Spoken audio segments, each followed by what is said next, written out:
E aí, gente, tudo jóia? Nesse novo formato que eu estou planejando aqui para o canal, eu pretendo trazer alguns vídeos que são muito mais como se fossem umas dicas, uns cursos de certo modo, algumas coisas que podem ser interessantes, não necessariamente voltados para a zootecnia diretamente, mas que acaba sendo importante a gente ter esse conhecimento e saber como funciona. O primeiro que eu trouxe é justamente falando um pouco de fotografia. A ideia principal dele é muito mais para fazer experimento, por exemplo, ou tirar foto no lugar de trabalho, para poder se promover e tudo mais. E eu achei interessante fazer isso primeiro, né? O objetivo é simplesmente ensinar o básico a tirar essas fotos, melhorar os experimentos, trabalhos, portfólios, ou meramente para publicar nas suas redes sociais. Então a ideia por trás é essa. Eu vou estar, de vez em quando vocês vão ver que eu vou ficar olhando um pouco de lado, mas é porque eu estou com o meu monitor aqui na frente e eu vou utilizar muito a ferramenta de caneta, inclusive deixa eu pegar uma apontadora laser, para poder mostrar aonde estão as imagens. Então, às vezes eu vou estar olhando para a tela, não vou estar olhando diretamente para a câmera, mas vocês ignoram este fato. Então, vamos começar. Bom, os princípios básicos que a gente tem que passar é o princípio de composição. A ideia da composição é a gente distribuir os elementos da imagem dentro daquele espaço. Então, você tem um ambiente, você quer distribuir aquilo dentro de uma foto para você comunicar através de uma imagem, né? Aquela velha expressão que uma imagem vale mais que 1000 palavras. No caso, uma foto vale. Então, a gente quer comunicar, passar alguma coisa através daquela foto. Ela também tem o intuito de dar clareza ao assunto principal apresentado. Então, dependendo de onde você posiciona o seu objeto principal, vai dar uma ideia ou outra do que você quer passar.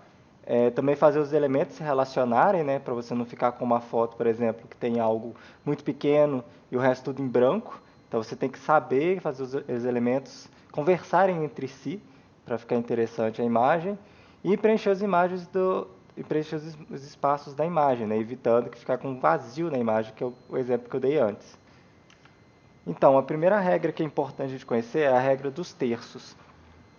Essa regra, o objetivo dela é justamente achar os pontos de ouro e deixar o principal da imagem na fotografia em evidência.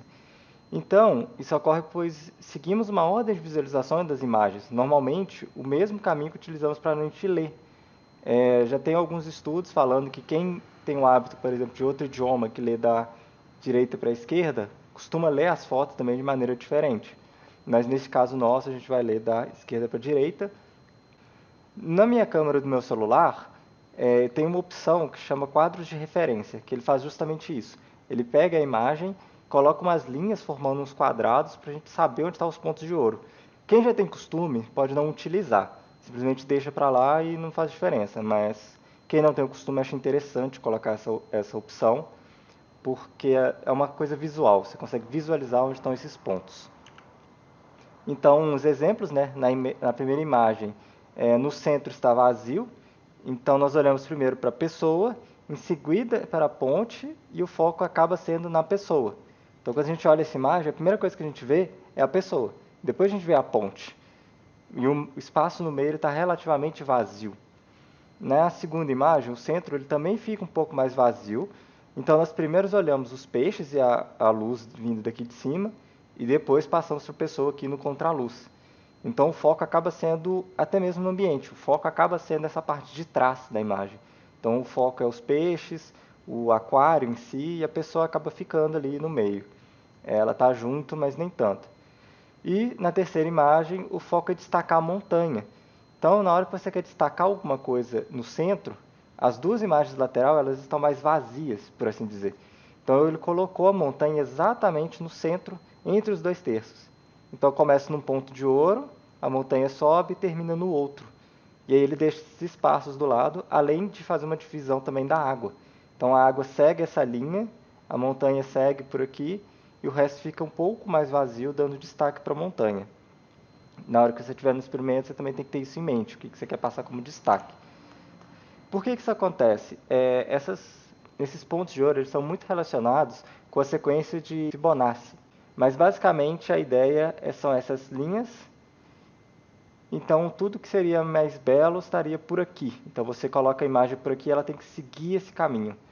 Eu vou dar mais uns exemplos com foto, fica bem perceptível. Você consegue ver nessa primeira foto que o centro do Fibonacci está justamente no olho da pessoa. Então segue o olho, segue o rosto e só depois a imagem. Então o foco nosso está aqui. A mesma coisa nesse do lado. A gente tem as pessoas aqui no centro do Fibonacci. E aí a gente segue, engloba a árvore, só depois a passarela. Então na hora que a gente vê essa imagem, a gente dá destaque para a pessoa, e aqui, principalmente para o rosto, né? E aqui a gente dá destaque tanto para a árvore quanto para as pessoas. É importante também entender da coloração, mas no caso aqui, utilizando só essa regra, o intuito é esse. Se a gente traça os pontos de ouro aqui, bate exatamente. Outra regra também é a gente poder usar referência. Isso é muito comum quando a gente trata de alguma coisa que é um pouco, a gente não tem tanto costume. Então, a ideia da referência é mostrar o tamanho de um objeto que sozinho a gente não teria noção. Se a gente coloca essa imagem aqui com esse inseto, tá aí, qual o tamanho que é o desse inseto? Não sei. Então, na hora que a pessoa coloca o dedo junto, ou se tiver fincado um palito, alguma coisa nesse sentido, você consegue ter uma noção do tamanho desse objeto. É muito comum, eu pelo menos já vi muito isso, com trabalhos em relação a solo, para você ver a profundidade do solo. Ou você coloca uma régua, ou você coloca uma ferramenta junto, para você dar essa impressão, você mostrar o tamanho das coisas. Outra regra importante também é a moldura. Ela é um pouco mais artística, às vezes para um trabalho pode não ser tão interessante, a não ser que você tenha um intuito realmente de deixar uma apresentação mais bonita, mas a ideia dela é moldurar alguma coisa de maneira natural ou artificial na imagem. E aí você dá um destaque para o que está no centro. Então, nesse caso, como tudo está preto e vazio, o destaque acaba sendo a imagem no centro, a porta no centro. Então, é uma possibilidade muito grande também, se a gente quiser dar um destaque para alguma coisa, causar essa moldura. Fica um pouco mais artístico, mas nada te proíbe de usar. Outra regra também é a relação da imagem, se a gente quer ela vertical ou horizontal. Imagens verticais, elas enfatizam a altura e a profundidade daquele objeto. Então, por exemplo, você vai tirar a foto de uma torre Eiffel, se você tirar ela na vertical, dá a impressão dela ser alta, muito grande. Já quando você faz a foto na horizontal, ela enfatiza o espaço, o que tem em volta daquilo. Então, você tem uma imagem um pouco mais ampla daquele ambiente. É a mesma coisa, dependendo do que você quiser mostrar, você escolhe um ou outro. Outras regras também que são importantes é o ponto de vista daquela imagem. De baixo, quando a gente tira uma foto com a câmera posicionada abaixo do objeto, o objeto ele parece maior do que ele realmente é, causa uma distorção que ele parece muito grande. A mesma coisa quando você tira uma foto de cima, o objeto ele parece menor do que realmente é. Por isso, quando você vai tirar uma foto de criança, você não pode ficar acima, você tem que se ajoelhar e ficar na altura dela, senão você distorce totalmente a pessoa. A meia altura, a gente não altera a proporção. E se a gente for tirar foto de multidão e quiser passar um caso, como se tivesse muita gente, a gente pode tirar também de uma certa altura, que aparenta ter mais pessoas ou objetos do que tem na realidade. Isso é muito comum em foto de protestos ou coisas nesse sentido, dependendo da imagem que você quer passar. Quantas vezes a gente já não reparou aí na internet uma foto de um protesto e parece que está muito cheio e depois aparece uma imagem de cima e aquilo está vazio. É simplesmente uma proporção, é o lugar de onde você tirou a foto que passa essa impressão. Outro ponto muito importante de fotografia é a luz. Na realidade, nem é um ponto muito importante, na realidade é o ponto essencial. A fotografia ela é luz, ela é a captura de luz. Então, na hora de fotografar, o que você está fazendo é meramente controlando a luz.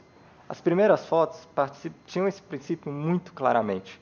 Então, você tinha uma câmera escura com um filtro, e aí tinha uma imagem. Essa imagem passava por um pequeno buraco, e essa luz ia para esse filtro e queimava o filtro. Então, a gente tem uma foto literalmente queimada, daí queimar o filme. Então, você fazia isso e a imagem ficava gravada. Ela fica gravada na vertical, de ponta cabeça, mas hoje em dia já as câmeras que são mais digitais já não tem tanto esse caso. A luz ela é importante também para a gente entender a questão de temperatura em Kelvin, na escala Kelvin. A gente tem uma quantidade de luz que a gente consegue ver, né? Um espectro visível. As luzes mais vermelhas, elas estão aqui para cima, e as mais frias estão para cá. Então a gente tem as luzes quentes e as luzes frias. É importante a gente entender isso por conta do ambiente que a gente está para fotografar. Se a gente está num ambiente, por exemplo, que tem uma luz de tungstênio, aquela luz antiga, amarelona, ela vai passar uma cor errada para a foto. Do mesmo modo que a fluorescente também. A luz do dia ela está mais no meio, então seria a luz mais real na hora que a gente vai fotografar. O flash tenta aproximar um pouco da luz do dia. A nuvem ela começa a encobrir um pouco o sol, então já começa a ficar mais escuro, e na sombra tem uma questão muito de escuridade, de ficar muito escuro. A câmera ela tem um mecanismo para poder controlar isso.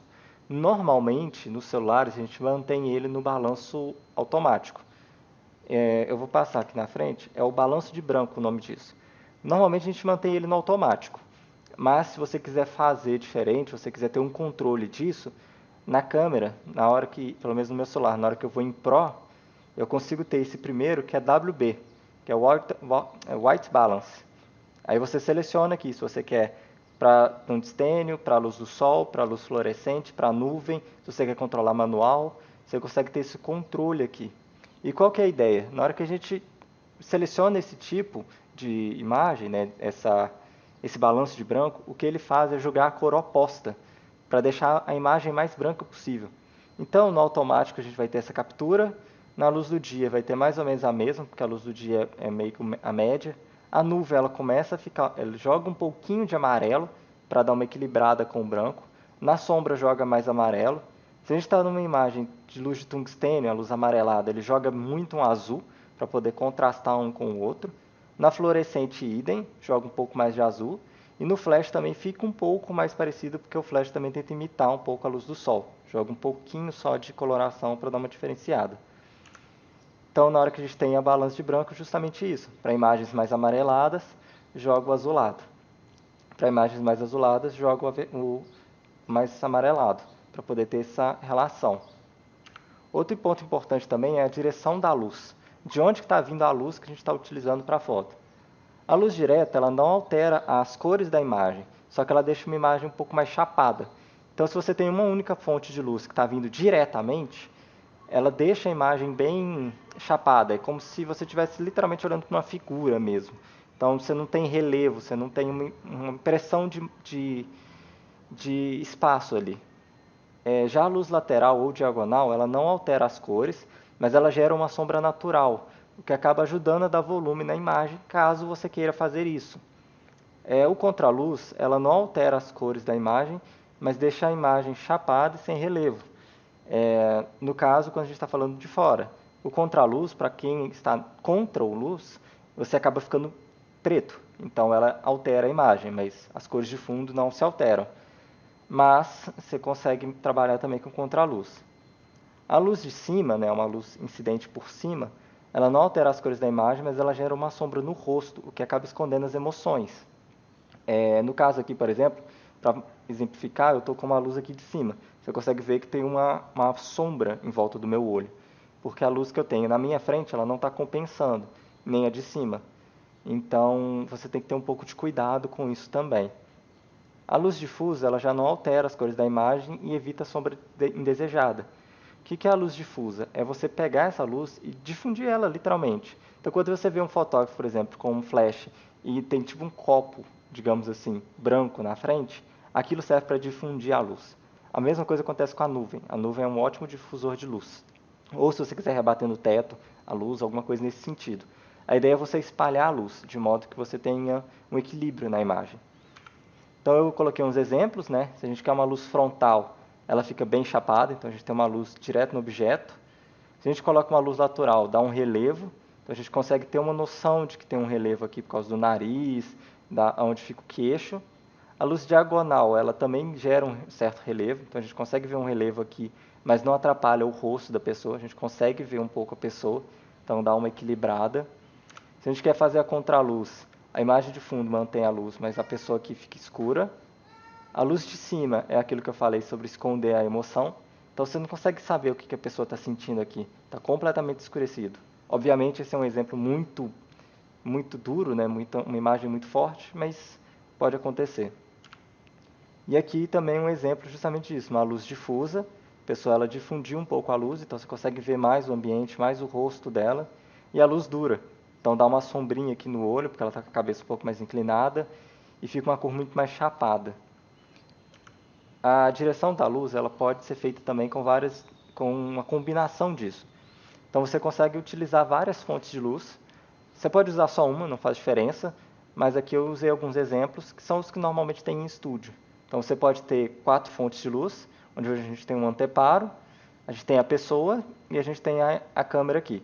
Então a gente tem uma luz auxiliar na diagonal, outra luz também na diagonal, que é a principal, que vai estar um pouco mais forte que essa. A ideia dessa daqui é mais iluminar e essa daqui só preencher. Uma luz de fundo, que vai tornar a imagem, vai mostrar o fundo mesmo, dar uma clareada no fundo. E essa luz de cabelo, a ideia dela é jogar por trás para fazer um recorte na pessoa. Então você consegue separar a pessoa da imagem. Também é possível fazer com 3 fontes de luz. Então você vai ter um preenchimento, você vai ter a luz principal, né, as duas na diagonal, a pessoa, a câmera, e uma luz contra fazendo também esse corte, esse preenchimento na imagem. E também é possível utilizar só 2 luzes, né, uma luz principal iluminando e uma luz de preenchimento do lado, ambas na diagonal cruzando. O importante é que a imagem cruze, a pessoa fique exatamente onde a luz cruza, para ter uma iluminação perfeita. E a câmera aqui na frente. Mas é possível utilizar só uma também, mas dentro de um laboratório também, ou dentro de algum espaço que a gente precise usar luz, nada te impede de pegar 2 celulares. Você tira a foto com um e faz a iluminação com o outro, com o flash do outro, né, com a lanterna. Então também é possível. A velocidade do obturador, ela é algo que existe também e ela controla o quanto tempo o sensor ele vai receber a luz. Então, quanto mais tempo o sensor fica exposto à luz, mais sensível a tremidas a imagem fica, porém mais clara também ela fica.